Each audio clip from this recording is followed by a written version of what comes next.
Hi Rahul. Firstly, I want to know about your mentality before preparing for a mega series like that. You were supposed to play as a middle order, but what mental tweaks you had to make when you suddenly got to know that you would be opening and perhaps continue to open now?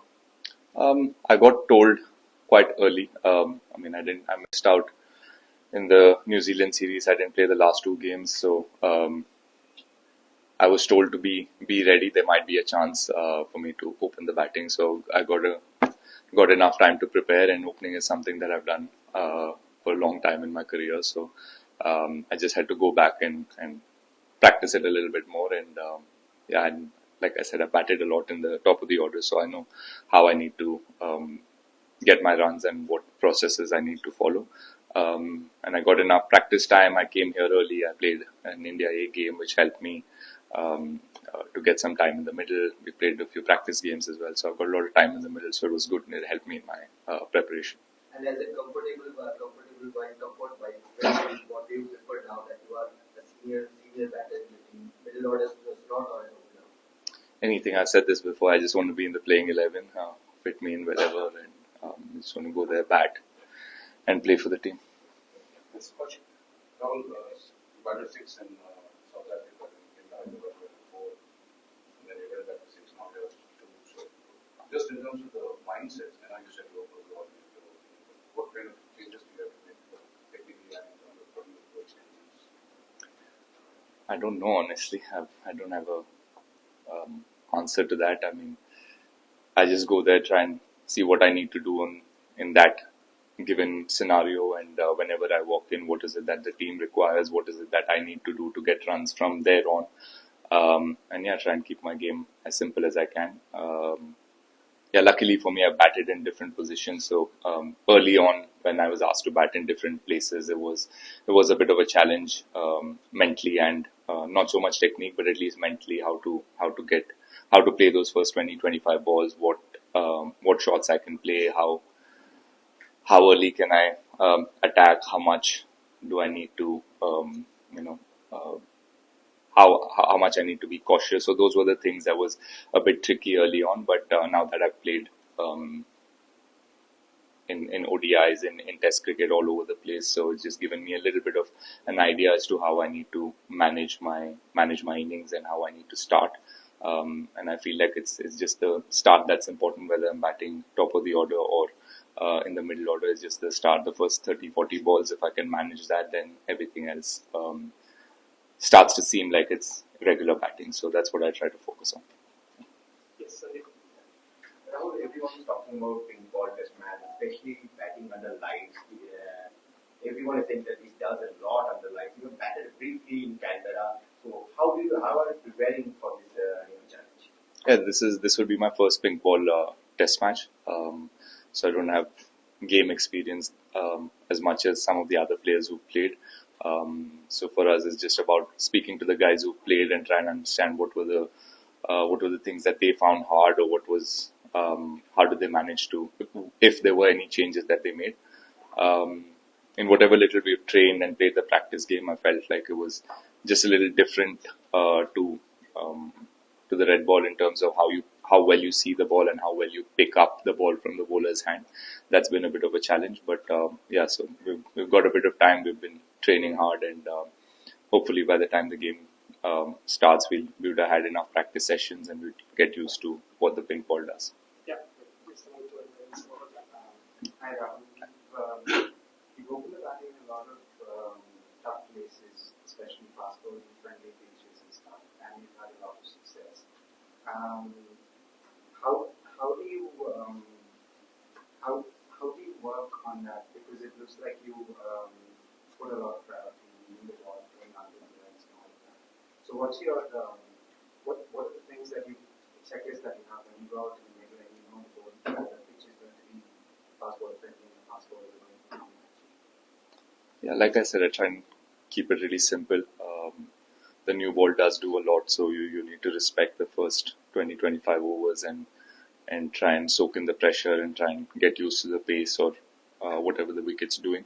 Just try and get used to it, and if you can get through that period, then like I said, batting seems pretty normal to wherever you are in the world. So it's about managing those first 20-25 overs, and like you rightly mentioned, those are the key points that you need to really work on: playing the ball late, leaving a lot of balls, and waiting for the bowlers to come to you. So those are the things that I try to do, and I've played in different conditions. So uh, when you do well in different conditions, in pace friendly conditions or away from home, you do get a little bit of confidence, and you do understand how you need to do it, and you try and repeat those processes again and again. Okay. Jaiswal had spoken about the kind of role that you played in helping him during the race. Could you talk us through, the kind of equation that you were sharing with him? And also in terms of, mental clarity of how you want to sort of go about your innings, is that something that you already have a very set pattern? You kind of know what you really want to do? With Jaiswal, it's the first time I'm actually batting with him. I don't think we've batted together before this. In first innings, we didn't really get enough time. He got out really early, so but we did have a few chats before in training sessions as well, and I tried to share whatever little I've learned from playing here in Australia and facing up against the new ball. So those were the conversations that we had. But in the second innings, obviously, it was a really important period that second day where we had to put runs on board, and we knew if we can do that, we'll be ahead in the game.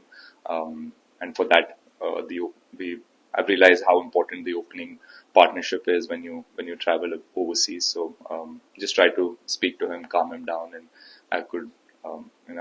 Like I said, I saw a little bit of myself when I was here 10 years ago, opening the batting for the first time. A lot of doubts, a lot of nerves, and you keep doubting your own game, and there's a lot that happens in your head. So the only thing that you can do is to slow things down, try and take a few deep breaths and focus on one thing, and that's what was passed on to me by my fellow opening partner back then, Murli Vijay. So I just passed that on to him, and again, it's the same again with him. Once he got past those first 30-40 balls, he started to feel a little bit more confident, and he was seeing the ball really well, and he batted beautifully. So it was just about trying to help him in that first 30-40 balls, and then it was good to go.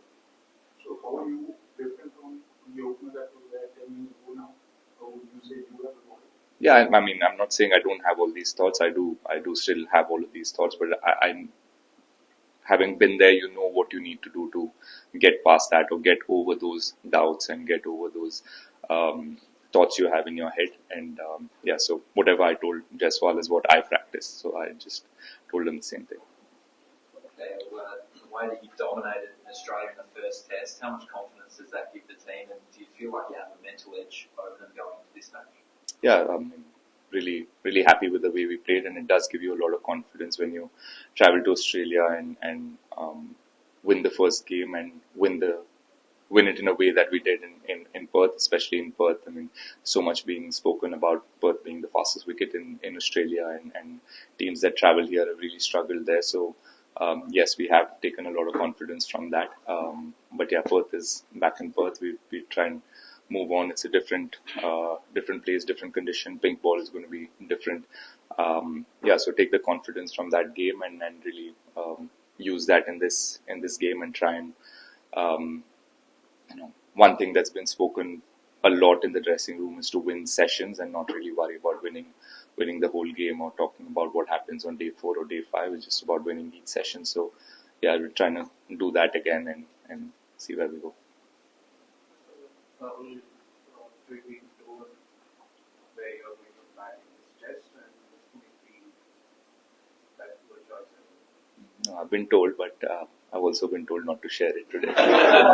So we'll have to wait for day 1 or maybe when the captain comes here tomorrow.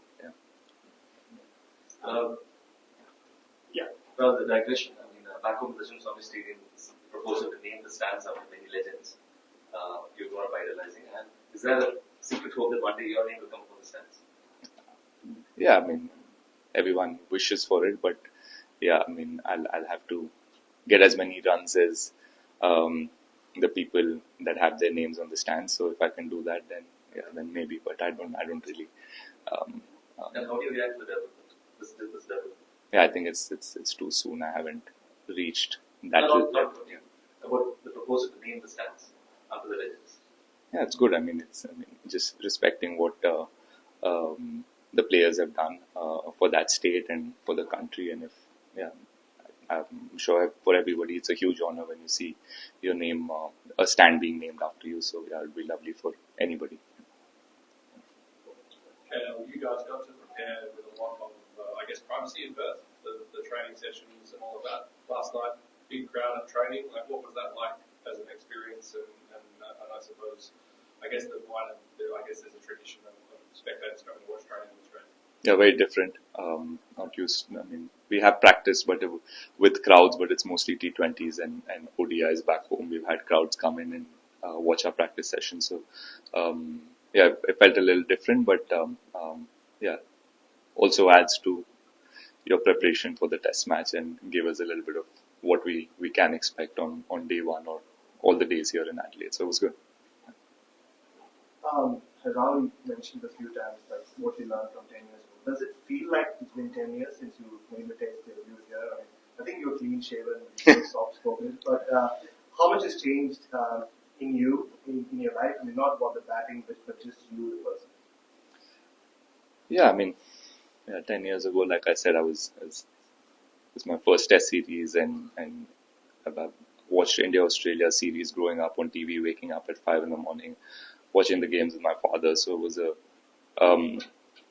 bit surreal to be here at that moment. And there's a lot more going on in my head at that time. And I honestly feel like I wasn't really sure as sure as I am today. I wasn't back then 10 years ago about batting and what I need to do, about how to get runs, how to handle the pressure, how to keep away the noises and all of that. So yeah, learned a lot in these 10 years and really grateful for everything that I've had to go through, the ups and downs, the good, the bad, everything. So I'm looking forward to the next 10 years and hopefully Australia is where it started for me 10 years ago. Hopefully this is a start for something great in the next half of my career. But does it feel like 10 years? Or has it flown by or has it felt like 10 years? Feels like 25, honestly. But yeah, with the amount of injuries I've had, time away from the sport, feels long. But I've enjoyed every bit of it.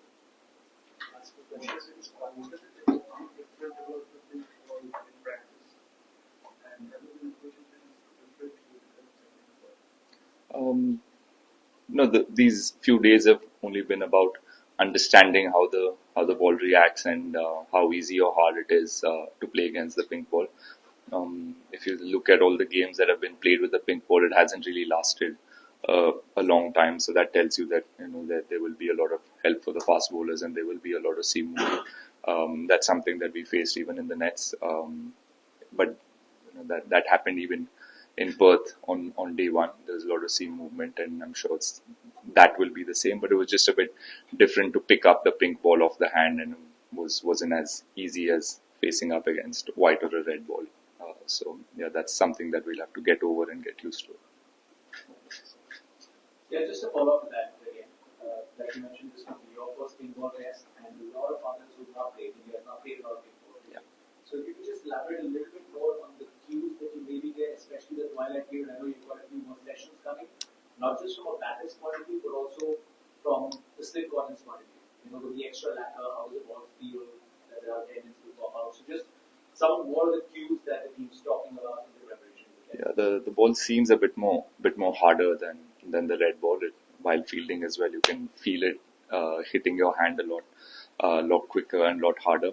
Same with batting, it just seems to get to you much quicker than the red ball.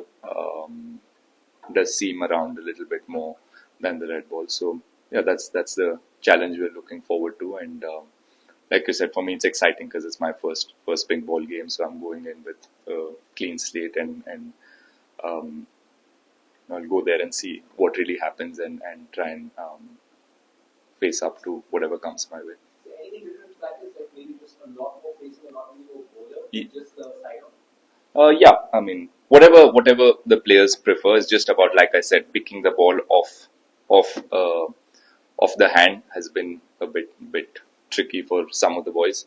So whether it's facing up against bowlers or facing up against throwdowns or just someone throwing balls at you, is just getting used to seeing the ball off someone's hand and just getting used to that. And I feel like that's step one of a batter. If you can pick that, then you give yourself the best chance to react and be in good positions. So yeah, that's been something that all batters have been speaking about and trying to play a lot more balls so that you get used to it. This week in the final. So yeah, you have a habit of tattoos and you generally pick up from many countries. I don't know whether you've done it the first time you came in Australia. But I did. You did? Okay. Second time as well, third time as so well. what are you going to do? Reserve the tattoo here? Yeah. Or stop until matches? No. I have it scheduled for after the last test in Sydney. So You have identified yeah. It's personal, that's personal. Yeah. Thank you. Thank you guys.